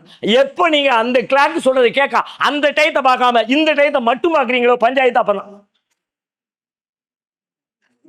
அப்போ படுத்துக்கிட்டு 10 லட்ச ரூபா ஃபீஸ் கட்டுறீங்கன்னா நீங்க இந்த கிளாக்கை பார்க்கல, அந்த கிளாக்கை மட்டும் பார்த்துருக்கீங்க.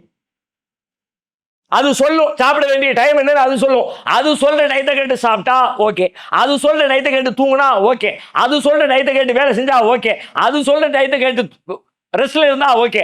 அது சொல்ற நேரத்தை கேட்காம நீங்க ஒரு டயத்தை போட்டு வச்சுக்கிட்டு அந்த டயத்தின்படி நீங்க செஞ்சா அப்படியே நேரம் மாறிக்கும். இது எப்படி இயங்குது? பூமி இப்படி சுத்திக்கிட்டே இருக்கிறதுனால தான், ஒளியை மையமாக வச்சுதான் அந்த கிளாக் இயங்குது.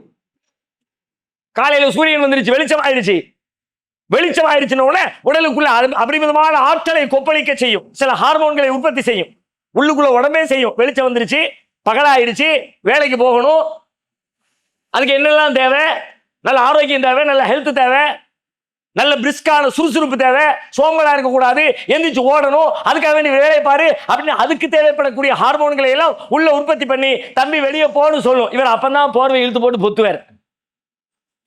வேலையை முடிச்சுட்டு வந்துட்டேன் காலையில் 7 மணிக்கு, நைட் ஷிஃப்ட் முடிச்சுட்டு வந்துட்டேன் காலையில் 7 மணிக்கு. நைட்டு இரவு வந்த உடனே எல்லாம் நைட் இருட் ஆயிடுச்சு, வெளிச்சம்லாம் போயிடுச்சு. அப்ப நைட் ஆயிடுச்சு. நைட் என்ன பண்றது? நைட் அவன் தூங்கணும்பா, உடம்புக்கு ரெஸ்ட் தேவை, நிறைய உழைச்சிருக்கிறான், பாடியில் நிறைய பஞ்சாயத்து இருக்குது, ஆங்காங்கே சில செல்கள்லாம் டேமேஜ் ஆயிருக்குது, நிறைய படிச்சிருக்கான், நிறைய பார்த்துருக்கான், எல்லாத்தையும் அடுக்கி வைக்கணும். மூளைக்கு என்ன செய்யணும், கைக்கு என்ன செய்யணும், கண்ணுக்கு என்ன செய்யணும், மொத்த பாடியையும் ரீஃப்ரெஷ் பண்ணி நாளைக்கு இவன் வேலைக்கு போக டியூட்டிக்கு போக வேண்டியது இருக்குது, அதனால நீ நைட்டுக்குள்ள சரி பண்ணிடணும் அப்படின்னு அப்படியே இவன் வேலை செஞ்சாவன சரி பண்ண முடியாது. ஆளை படுக்கையில் போட்டு அப்படியே மெதுவா தள்ளும். புக்கை படிச்சுக்கிட்டே அப்படியே முடிஞ்சிச்சு. இரவுல தூங்கிட்டியா, காலையில் இருந்துச்சா அதுக்குள்ள பாடி செய்ய வேண்டிய வேலையெல்லாம் செஞ்சு கரெக்ட் பண்ணி உள்ளுக்குள்ள உள்ள பழுதுகளை எல்லாம் சரி பண்ணி காலையில் எந்திக்கும் போது மீண்டும் முதல் நாள் இருந்துச்சு மாதிரி ஃப்ரெஷ்ஷா எழுந்தி இந்த வேலையை செய்யறது எது? உள்ளுக்குள்ள இருக்கிற சர்க்காரியன் ரிதம், நம்ம உடலுக்குள்ளே இருக்கிற இயற்கை கடிகாரம். அந்த இயற்கை கடிகாரத்தை பயிற்சி கொடுத்துட்டீங்கன்னா கரெக்டா போக வேண்டி. விவசாயிகள் 3 மணிக்கு இருந்துச்சு காட்டுக்கு போவாங்க, பார்த்திருக்கீங்களா? ஒரு நாள் மிஸ் ஆகாது. ஒரு நாள் அவன் கையில கடிகாரத்தையும் பார்த்திருக்க முடியாது, அவன் கடிகாரமே பார்க்க மாட்டான். ஆனா 3 மணிக்கு வச்ச மாதிரி எரிஞ்சுப்போம். நமக்கு அலாரம் வச்சு அலாரமே அடிச்சாலும் அடிச்ச பிறகு திரும்ப ஒரு எரிஞ்சு பார்ப்போம். அலாரம் தப்பா அடிச்சிருக்க கூடாதா? நீ தானே வச்சேன், 3:30 மணிக்கு வச்சேன். ஆக்சுவலி அப்போ அலாரம் எத்தனை மணிக்கு அடிக்கும்? 3:30 மணிக்கு தான் அடிக்கும். அது கண்ணை மூடிக்கிட்டு சொல்லலாம், மணி 3:30 ஆயிடுச்சு அடிச்ச உடனே. ஏன்னா நீங்க ஒரு அலாரம் தானே செட் பண்ணிருக்கீங்க. கண்ணை மூடிக்கிட்டு அடிச்ச உடனே அலாரம் மணி 3:30 ஆயிடுச்சு அப்படின்னு சொல்லலாம். அப்பவும் எடுத்து பார்ப்போம், கண்ணு வேற தெரியாது அந்த அரை தூக்கத்துல. அவர் எந்த அலாரமும் வைக்கல, எந்த கிளாக்கும் இல்ல, அடிச்சா அப்படியே 4 4 3 3 5 5 உள்ளுக்கு இருக்கிற பயாலஜிக்கல் கிளாக் செய்யற வேலை. எதனால் சாத்தியப்படுகிறது? பூமி சுத்தி கொண்டே இருக்கிற காரணத்தினால், இந்த வேகம், இந்த சுழற்சியின் காரணமாக இது நிகழ்ந்து கொண்டிருக்கிறது. இப்படி இது இந்த ஏற்பாட்டை செஞ்சவ யாருங்க? யாருமே செய்யாம இப்படி ஒண்ணு நடந்துச்சுன்னு சொன்னா எப்படிங்க நம்புறது? படைப்பாளன் இருக்கிறார் என்பதை இப்படி அல்லாஹ்வுடைய படைப்பின் ஒவ்வொரு நுணுக்கங்களும், ஒவ்வொரு துல்லியமும், ஒவ்வொரு செயல்பாடும், படைக்கப்பட்ட ஒவ்வொரு பொருளும் படைப்பாளனின் ஆற்றலை, படைப்பாளனின் துல்லியத்தை, படைப்பாளனின் திறமையை நமக்கு பளிச்சென்று வெளிச்சம் போட்டு காட்டிக்கொண்டே இருக்கிறது. அல்லது ஹலக ஃபஸவ்வா, ஹலகவோட நிப்பாட்டி இருந்தா பஞ்சாயத்து, அதோட நிப்பாட்டல, படைச்சான்னு நிப்பாட்டல. அல்ல ஹலக ஃபஸவ்வா, துல்லியமாக படைத்தான், நேர்த்தியாக படைத்தான். ஒரு பொருள், ஒரு படைப்பு எப்படி இருந்தால் சரியானதோ அப்படி அல்லாஹ் ரப்பல் ஆலமீன் படைத்திருக்கிறான். இப்படி ஒட்டுமொத்த பிரபஞ்சமும் வெடித்து சிதறி உருவாகிற அந்த தருணத்திலே எல்லாம் ஒத்திசைந்து மனித வாழ்க்கைக்கு உதவி செய்யக்கூடிய வகையிலே வந்திருக்கிறது என்றால் அதற்கு பின்னால் ஒருவன் இருந்து இதை நிகழ்த்தி கொண்டிருக்கிறான் என்பதை அது நமக்கு தெள்ள தெளிவாக உணர்த்துகிறது. இது ஒரு செய்தி. அவன் யார் அப்படின்னு அடுத்த ஒரு கேள்வி கேட்டான். ஒருத்தன் இருக்கிறான், அது அறிவு சொல்லுது, எல்லாருடைய அறிவும் சொல்லிடும். அவன் யார் என்கிற கேள்வி கேட்டா உலகத்துல யாரிடத்திலும் அதுக்கு பதில் இல்லை. முஸ்லிம்களாகி நம்மிடத்திலே பதில் இருக்கிறது, அல்லாஹ்வின் வேதத்தை படிக்கிற மக்களிடத்திலே பதில் இருக்கிறது. அவன் யார் என்கிற கேள்விக்கு தான் அல்லாஹ் பதில் அளிக்கிறான். அவன் யார்? நான் தான் அவன். அல்லாஹ் சொல்கிறான், நான் தான் படைத்தேன், அல்லாஹ்வாகிய நான் தான் படைத்தேன். திருக்குர்ஆன் இந்த கேள்விகளுக்கு திருக்குர்ஆன் நெடுகிலும் பதில் சொல்கிறேன்.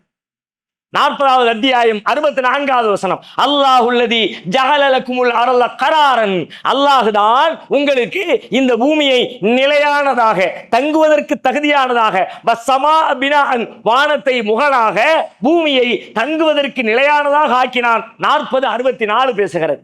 அல்லாஹ்தான். யாரு நீ தேட தேவையில்லைப்பா, படைச்சவன் நான் தான். 2:22 சொல்கிறான், அல்லாஹுல்லதி ஜஅல லக்குமுல் அர்ல ஃபிராஷன் வஸ்ஸமாஅ பினாஅ, அல்லாஹ்தான் உங்களுக்காக இந்த பூமியை விரிப்பாக ஆக்கினான், வானத்தை கூரையாக ஆக்கினான். அப்படின்னா விரிப்புல தான் மனுஷன் இருக்க முடியும், கூரையில் இருக்க முடியாது. நம்ம எல்லாரும் எங்க உட்கார்ந்துருக்கோம்? விரிப்புல தான், கீழே தான் உட்கார்ந்துருக்கோம், மேலே உட்காரல. வானம் முகடு, பூமி விரிப்பு. அப்போ நீ உட்கார்றதுக்கு தகுதியாக அல்லாஹ் தான் இந்த பூமியை ஆக்கி இருக்கிறான். 55வது அத்தியாயம் சூரத்து ரஹ்மானுடைய 10ஆம் வசனம் பேசுகிறது, வல் அருள வல்லஹாலில் அனாம். இந்த பூமியை அல்லாஹ் மனிதர்களுக்கு உரியதாக, அவர்கள் வசிப்பதற்கு தகுதியானதாக அல்லாஹ் ஆக்கியிருக்கிறான். வேற எதுவும் கிடையாது, பூமி மட்டும்தான். மனிதர்கள் வாழ்வதற்கான வாய்ப்பு இருக்கிறதா நிலவிலே இந்த ஆராய்ச்சி நடக்கிறது. நீ என்ன வேணாலும் ஆராய்ச்சி பண்ணிக்க, கன்ஃபார்மா இப்ப நம்ம சொல்லிடுறோம்ப்பா, இன்னும் 100 வருஷம் ஆனாலும் சரி, 500 வருஷம் ஆனாலும் சரி, 1000 வருஷம் ஆனாலும் சரி, ஒரு காலத்திலையும் மனுஷன் நிலவில வாழ முடியாது. அப்படி எப்படிங்க சொல்றிய? முன்னாடி நடக்காததெல்லாம் இப்ப நடக்குதுல. இப்ப நடக்காதது நாளைக்கு நடக்கும், நான் இல்லைன்னு மறுக்கல. ஆனா நிலவுல வாழ முடியுமா? சூரியன்ல வாழ முடியுமா? வியாழன்ல வாழ முடியுமா? முடியவே முடியாது. உத்தரவாதமாக அடித்து சொல்கிறோம், சத்தியமிட்டு சொல்கிறோம். இன்னும் 500 வருஷம் கழிச்சு இந்த வீடியோ போட்டு பார்த்தாலும் அப்பவும் இது உறுதி வரும். ஏன்னு கேட்டா இது நம்முடைய சொல்லல, படைத்த இறைவன் சொல்லுகிறான். வாழ்வதற்கு தகுதியான இடம் பூமி தான். இல்லைங்க இப்பவே நிலவுக்குலாம், அடுத்த ஒரு கேள்வி வரும், இப்பவே நிலவுக்குலாம் போயிட்டு டிராவலிங் போயிட்டு வரலாம் தம்பி. வாழ்றதுனா போயிட்டு வர்றது இல்லை, முதுகுல டின்ன கட்டிட்டு சுத்திட்டு வர்றதுக்கு பேர் வாழ்றது இல்லை.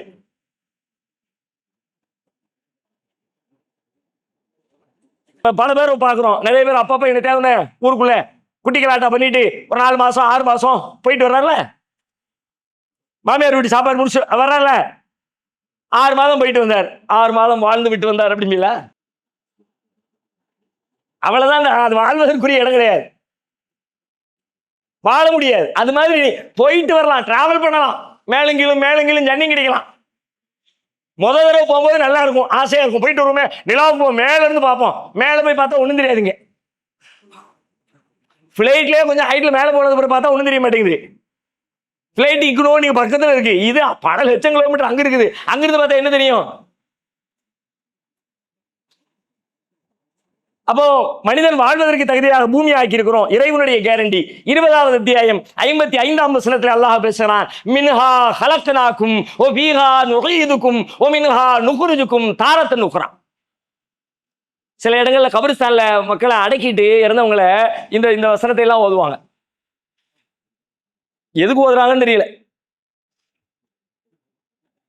அது என்ன வருது தெரியுமா? மின்ஹா ஹலக்னாக்கும், இந்த பூமியில இருந்து தான் உங்களை படைச்சோம். ஒவியா நுழைதுக்கும், இந்த பூமிக்குள்ளேயே உங்களை திருப்புவோம். ஒமினுகா நுகுருஜுக்கும் தாரத்தன் நுகரா, மீண்டும் ஒரு தடவை இங்கிருந்து தான் உங்களை வெளியெடுப்போம். இதை அவருக்கு சொல்லி என்ன ஆகும்? அவர் கேட்பாரா கேட்க மாட்டாரா? அந்த தத்துவத்தை பின்னாடி வச்சுக்குவோம். ஆனால் இந்த வசனம் சொல்கிறது, மின்ஹா கலக்கனாக்கும், இந்த பூமியில் தான் உங்களை படைத்தோம். ஒஃபீஹா நுழைதுக்கும், மீண்டும் இந்த பூமியில் தான் நீங்கள் திரும்ப கொண்டு வரப்படுவீர்கள். ஒமின்ஹா நுகுருஜுக்கும், இந்த பூமியிலிருந்து தான் வெளியேற்றப்படுவீர்கள். பூமியில் இருக்கிற மனிதன் வேறொரு கோயிலில் போய் வாழ்ந்தான், வசித்தான், அங்கே செத்தான், அங்கே மடிந்தான், அங்கிருந்து அவனை கொண்டு வந்து வெளியெடுப்போம் என்கிற உத்தரவாதம் குர்ஆனில் இல்லை. அப்ப இவை எல்லாம் சொல்கிறது, படைப்பாளன் அல்லாஹ் தான் படைத்தான், யாரோ என்று அல்லப்பா, நான் தான் படைச்சேன் என்று படைச்சவனே முன்னாடி வந்து சர்டிபிகேட் கொடுக்குறான் ஒண்ணு. அப்ப பிரபஞ்சம் உண்டானது, அதற்கு ஒரு படைப்பாளன், பிரபஞ்சத்தில் இருக்கிற அந்த பூமி என்பது அதற்கு அடுத்த கட்டத்தில் சிந்திக்கிற பொழுது அது உண்டானது, அதனுடைய நுணுக்கங்களை பார்க்கிற பொழுது அதுவும் பின்னால் படைப்பாளன் இருக்கிறான் என்பதை உறுதியாக சொல்கிறது. அடுத்து பூமிக்கு அடுத்தபடியாக பூமியில் இருக்கிற பிரதான படைப்பாக இருக்கிற மனிதன் எப்படி உருவானான்? அதற்குள்ளே உங்கள் சிந்தனையை செலுத்தினால் மனித படைப்பினுடைய நுணுக்கங்கள் வியக்க வைக்கிறது. ஒரே ஒரு தம்மா துண்டு செல்லு, மனித உடல் முழுக்க செல்களால் ஆனதுன்னு சொல்றோம். செல் என்பது எவ்வளவு பெருசு? ஒரு செல்லின் அளவு என்ன? செல்லுன்னு சொல்றோம்ல, அணு செல் அப்படிங்கிறோம்ல, அந்த செல் அப்படின்னு செல்லுடைய அளவு என்ன? எவ்வளவு சைஸ்?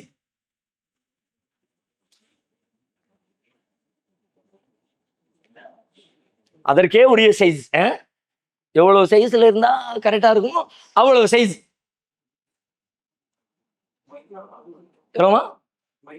மைக்ரான் அளவு ஏதாவது தெரியுமா? ஆமா, அது அளவு எப்படி, அந்த பேர் தெரியும், அளவு தெரியல. 1 மீட்டர் இருக்குல்லங்க, 1 மீட்டரை 1000 பங்கு வச்சா 1 மீட்டர் 1000 துணி கடைக்காரங்க அளவுலாம் சொல்லுவீங்களே. 1 மில்லிமீட்டர், ஒரு மீட்டர் இவ்வளவு பெருசு இருக்குமா?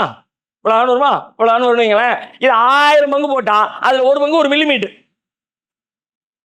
அந்த 1 மில்லிமீட்டரை 1000 பங்கு போட்டா அதுல 1 பங்கு தான் செல்லு.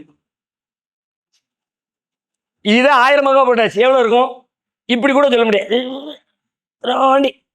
இந்த டேப் இன்ஜின் பார்த்தீங்கன்னா தெரியுமில, பொடிசா, அவ்வளவுதான். அந்த பொடிசா 1000 கட் பண்ணணும். 1000 கட் பண்ணுனா அந்த 1000ல் 1 என்னவோ அதுதான் ஒரு செல்லுடைய அளவு.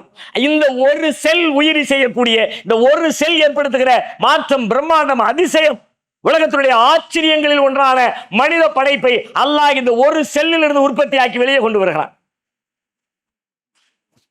நேற்று நம்ம சொன்னோம், வானம் பூமி எல்லாம் வெடிச்சு செதறி தனித்தனியா உண்டாச்சு அப்படின்னா எல்லாம் சேர்ந்து ஒரு பெரிய உருண்டையா இருந்துச்சு. அந்த உருண்டை வெடிச்சிச்சுன்னு நினைச்சுக்காதீங்க, அது 0 வேல்யூ. அப்படின்னா கண்ணுக்கு தெரியாத வெடிச்சிச்சு, அவ்வளவுதான். இவ்வளவு பெருசு இருந்து வெடிச்சிச்சு அப்படின்னா அவன் சொல்றது உண்மையாயிரும். ஏன்? இந்த பொருள் இருந்துச்சுன்னு ஆயிரும். பொருள் தான் வெடிச்சிருக்குன்னு ஆயிரும். இந்த பொருள் டெவலப் ஆயிருக்குன்னு ஆயிரும். இல்ல இல்ல ஒண்ணுமே இல்ல, ஒண்ணுமே இல்ல, வெடிச்சிச்சு. அந்த மாதிரி இந்த ஒரு செல்லுல தான் நம்ம வந்தோம். இந்த ஒரு செல்லுக்குள்ள நம்மளாம் இருந்தோம். இவ்வளவு பெரிய மனுஷன் 50 கிலோவோ 60 கிலோவோ 70 கிலோவோ நான் உள்ள அது இருந்தா வந்தேன். ஆனா நான் அவ்வளவு பெருசு அதுக்குள்ள இருந்தேனா? என்ன ஜிப் பண்ணி வச்சிருந்தானா? நீங்கள் அனாதை குழந்தைகளை ஆதரிக்க விரும்புகிறீர்களா? தந்தை இழந்து தரமான உணவின்றி, நல்ல உடைகளின்றி, சரியான வழிகாட்டுதலின்றி அனாதைகளாக வாழும் இந்த குழந்தைகளுக்கு உதவும் கரங்கள் தான் தாருல் இல்ம் உதவும் கரங்கள். அல்லாவின் உதவியால் 2010 10 குழந்தைகள் என்று ஆரம்பிக்கப்பட்ட இந்த உதவும் கரங்கள் சமூகத்தில் கவனிப்பாரற்று அதிகரித்து வரும் அனாதை குழந்தைகளை கருத்தில் கொண்டு தற்போது 160 குழந்தைகளுக்கு மேல் பொறுப்படுத்தி செயல்பட்டு வருகிறது. இவர்களின் கண்ணீரை துடைத்திட நீங்கள் தாராளமாக உதவுங்கள். உங்கள் ஜகாத் மற்றும் சதக்காவை அனுப்ப வேண்டிய முகவரி தாருல் இல்ம், நம்பர் 64, பார்த்தசாரை தெரு, பழைய வண்ணாரப்பேட்டை, சென்னை 21. வெப்சைட் தாருல் இல்ம் hh.com.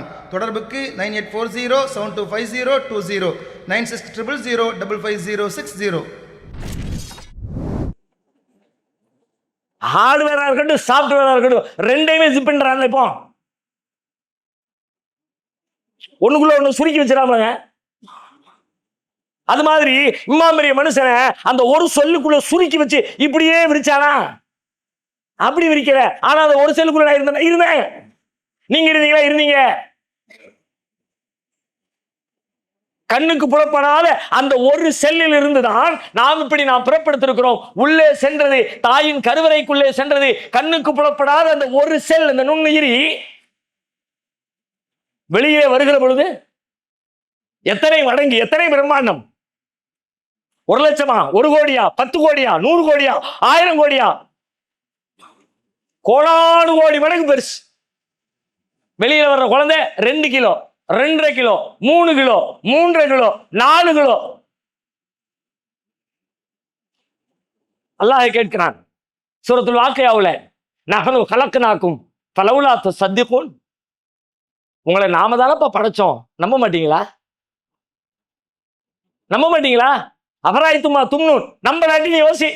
அல்ல கேட்கிறான், அபராயித்துமா தும்னூன், நீங்கள் கருவறைக்குள்ளே செலுத்திய அந்த இந்திரியத்தை, அந்த விந்தணுவை சிந்தித்தீர்களா? அன்தும் தஹ்லுகூனஹு அம் நஹ்னுல் காலிகூன், அதை நீங்கள் படைத்தீர்களா அல்லது நாம் படைத்தோம்?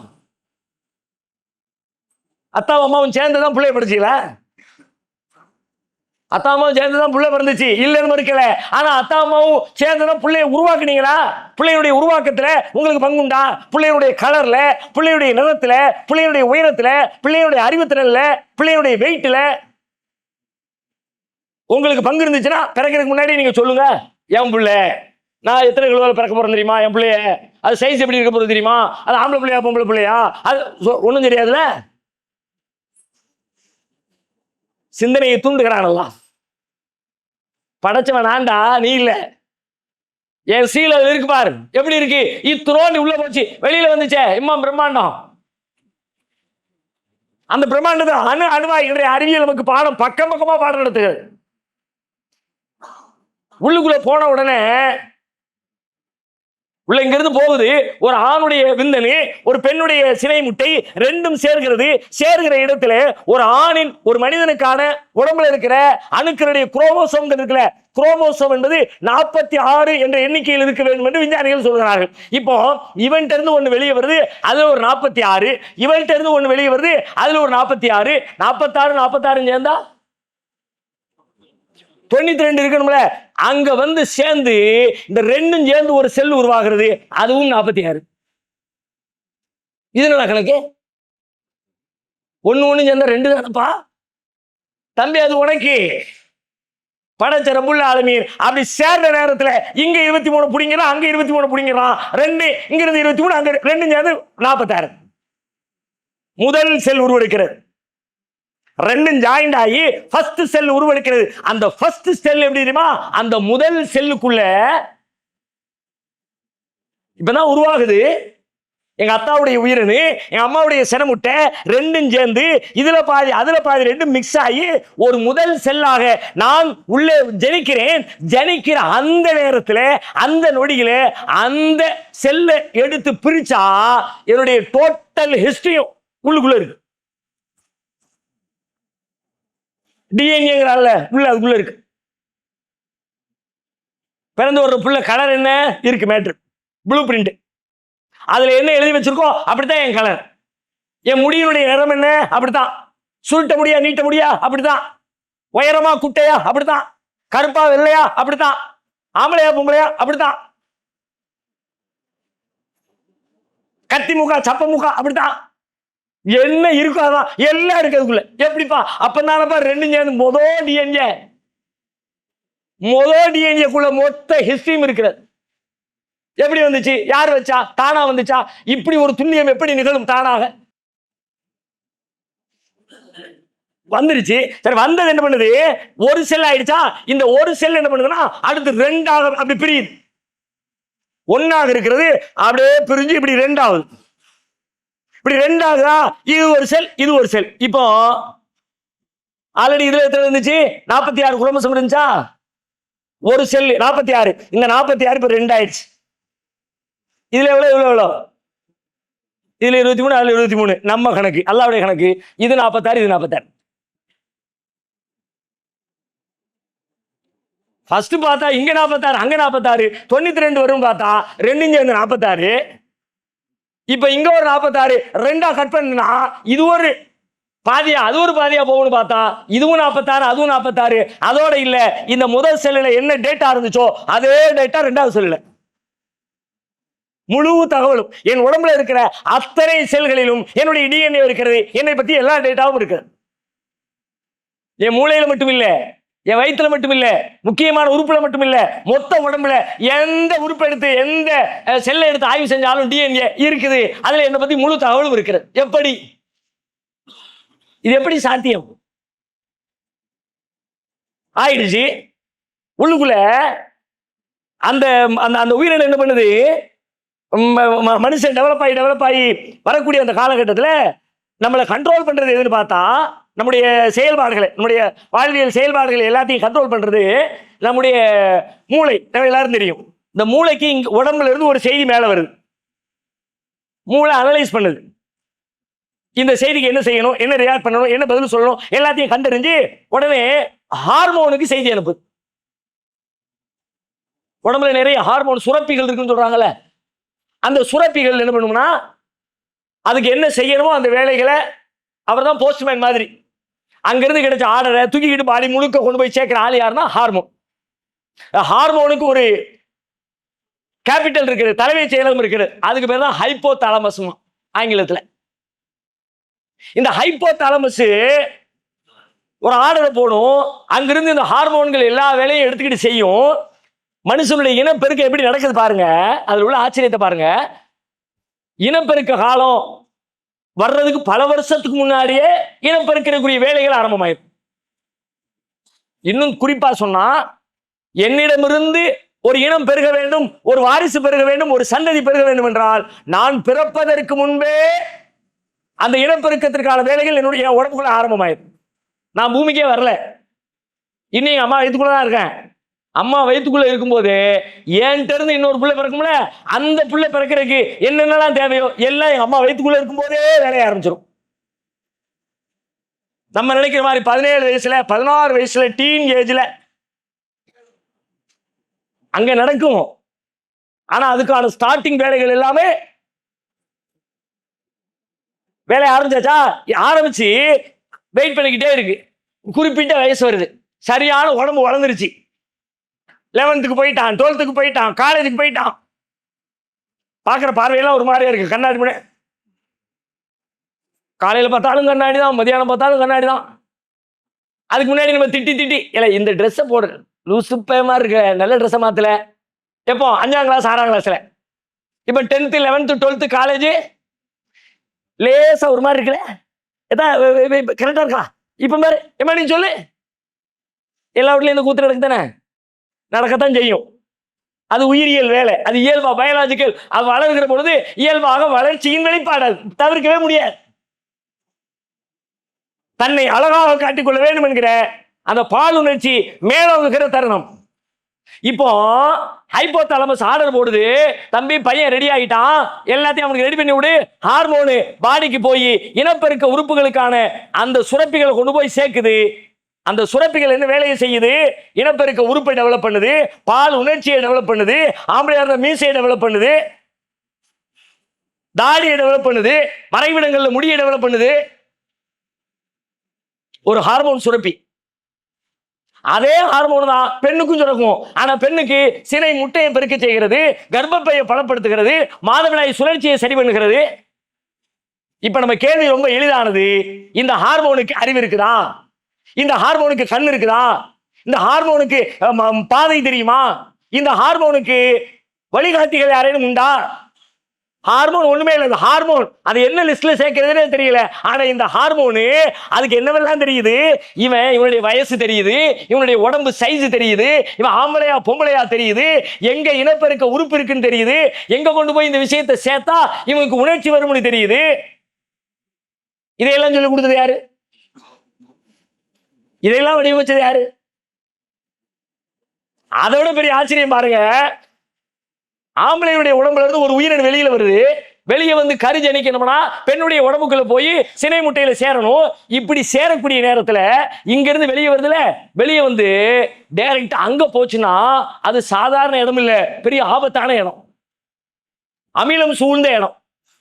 பெண்ணுடைய கருப்பை என்பது சினை முட்டை இருக்கிற பகுதி, அந்த பாதை எல்லா இடத்துலயும் ஆசிட் நிறைஞ்சிருக்கும். அது வேற தேவைக்காக வேண்டி இறைவன் அந்த இடத்த அப்படி வச்சிருக்கான். இப்போ இங்க இருந்து வந்த உயிரணு நேரா உள்ள போனார்னு வச்சுக்கோங்க, அவ்வளவுதான், ஒரே நிமிஷத்துல காலி. அங்க இருக்கிற ஆசிட் எல்லாத்தையும் தின்னு காலி பண்ணிடும், குழந்தை எல்லாம் ஜனிக்காது. இப்ப அங்கிருந்து வெளியே வரும்போது உள்ளுக்குள்ள ஒரு ப்ராசஸ் பண்ணி கேடயமெல்லாம் மாட்டிக்கிட்டு போருக்கு போறவன் கவசத்தோட வருவோம்ல, அந்த மாதிரி நம்ம உடம்புல இருந்து உயிரணு வெளியில வருகிற பொழுது ஒவ்வொரு உயிரணுக்கும் மேல ஒரு கவச பாடியோடு வெளியே வருது. உயிரணுக்கள் பிசுபிசுப்புன்னு இருக்குன்னு சொல்லும்ல, உயிரணு பிசுபிசுப்பு இல்ல, உயிரணுக்கு மேல இருக்க லேயர் தான் பிசுபிசுப்பு. அது என்ன லேயரு? இது போறான் பூரா ஆசிடா இருக்கும், எல்லாம் சாவடிச்சிரும், வேற வேற தேவையை வேற பாக்டீரியாவை சாகடிக்கிறக்காண்டி எல்லாம் வச்சிருக்கான். ஆனா அது தெரியாம விந்தணுக்களே அது சாகடிச்சிருச்சுன்னா குழந்தை பிறக்காது, முட்டையில போய் சேர முடியாது. அதனால இங்க இருந்து போறவன் அந்த ஆசிட் தாக்காத மாதிரி தேவையான லேயர்ஸ் எல்லாம் ரெடி பண்ணி இப்ப ஆளு சேஃப்டியா அனுப்புது. அந்த ஆசிட் குளத்துல குளிச்சு டிராவல் பண்ணிட்டு அதுக்கப்புறம் அடுத்த கட்டத்துக்கு போகும், சினை முட்டை கிட்ட போய் சேரும், ஒரு பாதிப்பும் இல்லை. போன உடனே கதவு திறக்கும், உள்ள போய் முடிஞ்சிருச்சு. கோடிக்கணக்கான பேர் நம்மிடமிருந்து வெளியே வருகிறான், சினை முட்டைக்குள்ள போய் சேர்றவன் ஒரே ஒருத்தன் தான். ஒரு ஆள் வந்த உடனே டக்குன்னு கதவை க்ளோஸ் பண்ணிடுச்சு.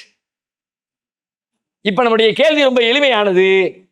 இங்கிருந்து புறப்படுகிற இந்த உயிரணுவுக்கு நாம் எங்கு போகிறோம், அந்த இடம் எப்படிப்பட்டது, அங்கே ஆசிட் இருக்கிறது, அந்த ஆசிட் நம்மை காலி செய்துவிடும், அதிலே தப்பிக்க வேண்டும் என்று சொன்னால் நமக்கு ஒரு போர் கவசம் தேவை.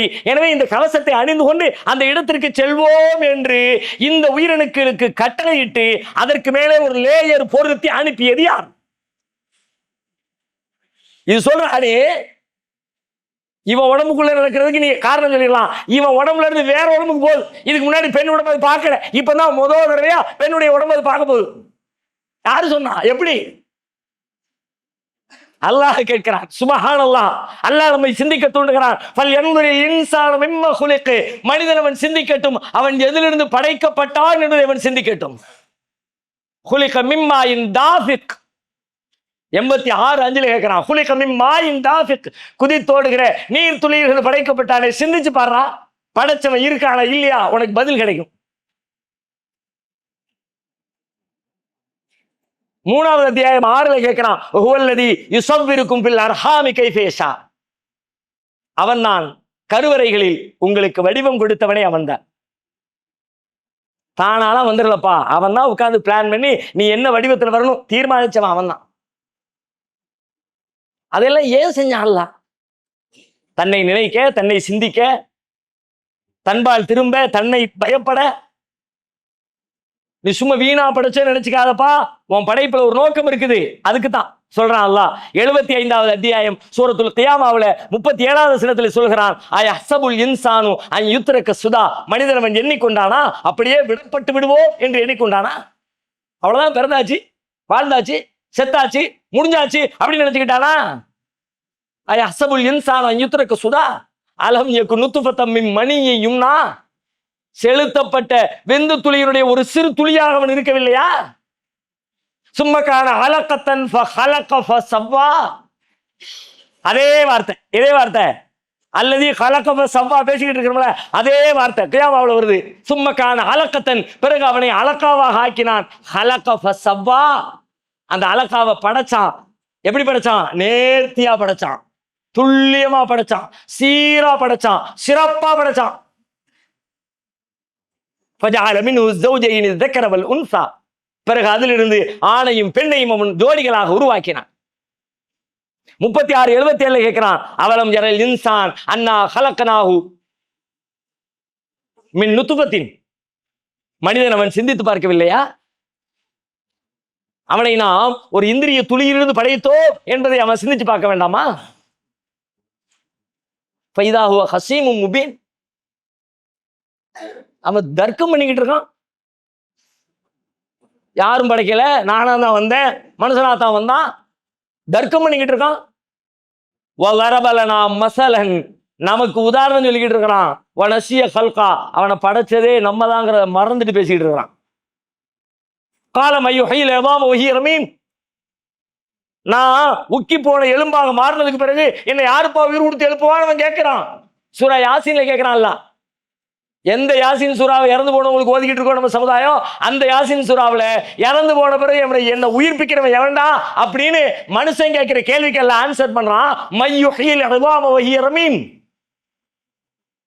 மக்கி போன எலும்பாக ஆனதற்கு பிறகு எனக்கு உயிர் கொடுக்கிறவன் எவன் என்னவன் கேட்கிறான். குல் நபியே சொல்லுங்கள், யுஹ்யீஹ அல்லதி அன்ஷஅஹா அவ்வல மர்ரா, முதல் தடவை அவனுக்கு எவன் உயிர் கொடுத்தானோ அவனே இவனை மீண்டும் உயிர் கொடுப்பான் என்று அவனுக்கு சொல்லுங்கள். குல்லி கல்கின் அலீம், அவன் அனைத்து படைப்பையும் அறிந்தவனாக இருக்கிறான் என்று அல்லாஹ் ரப்பல் ஆலமீன் பேசுகிறான். இந்த விஷயங்கள் எல்லாம் நமக்கு சொல்லுகிற செய்தி அல்லாஹ்வின் படைப்பை, படைப்பின் நேர்த்தியை, அதன் ஆழத்தை, அதில் இருக்கிற நுட்பத்தை. இது தான் தோன்றி அல்ல, நுட்பம் நிறைந்த ஹக்கீமாக இருக்கிற அல்லாஹ்வின் படைப்பு என்பதை உலகத்தில் நீங்கள் பிரபஞ்சத்தில் பார்க்கிற ஒவ்வொன்றும் நமக்கு உணர்த்தி கொண்டே இருக்கிறது. வெறுமனே பார்ப்பதற்கு அல்ல. இதான் கடைசியா சொன்ன வசனங்கள்லாம், அதை பார்த்து நம்ம லெவல் மாறணும், நம்முடைய சிந்தனை மாறணும். அதை அல்லாஹ் படைச்சான், அவன் பக்கம் தான் போவேன், மீண்டும் என்னை படைப்பான், மீண்டும் என்னை கேள்வி கேட்பான். அப்படியெல்லாம் நான் சிந்திச்சு என் வாழ்வை மாற்றிக்கொள்வதற்காகத்தான் அல்லாஹ் இதை தந்திருக்கிறான் என்கிற விஷய ஞானங்களை நாம் கூடுதலாக சேர்த்து சிந்திக்க வேண்டும். இன்னும் அடுத்த வசனங்களுக்குரிய விஷயங்களை இன்ஷா அல்லாஹ், ஏன்னா இதுக்குள்ள போனா இதுவே நீங்க வருஷக்கணக்கில் பேசினாலும் அல்லாஹ்வுடைய படைப்பு தீராது. அல்லாஹ்வுடைய படைப்பை பத்தி பேசுவோம், மனுஷனை பத்தி எடுத்தினாலே மனுஷ படைப்பு, மனிதனுடைய பிறப்பு அப்படின்னு உள்ள போனீங்கனாலே முடியாது. அவ்வளவு கடல் அது. ஒரு லெவல்ல முடிச்சாதான் அடுத்த வசனத்துக்கு போக முடியும், இல்லாட்டி இதுவே நின்றுவோம், சப்பீஸ் மேலே நின்றுவோம் நினைச்சோம். அதை தாண்டி அடுத்த வசனத்துக்கு வந்து இதுல நின்றக்கூடாது. அடுத்து வல்லதி கத்தர ஃபஹதா என்கிற வசனம் குறித்த விஷயங்களை இன்ஷா அல்லாஹ் நாளைய தினம் நாம் தொடர்ந்து பார்க்கலாம். சுப்ஹானக்கல்லாஹும்ம வபிஹம்திக அஷ்ஹது அல்லா இலாஹா இல்லா அன்த அஸ்தக்ஃபிருக வ அத்தூபு இலைக்.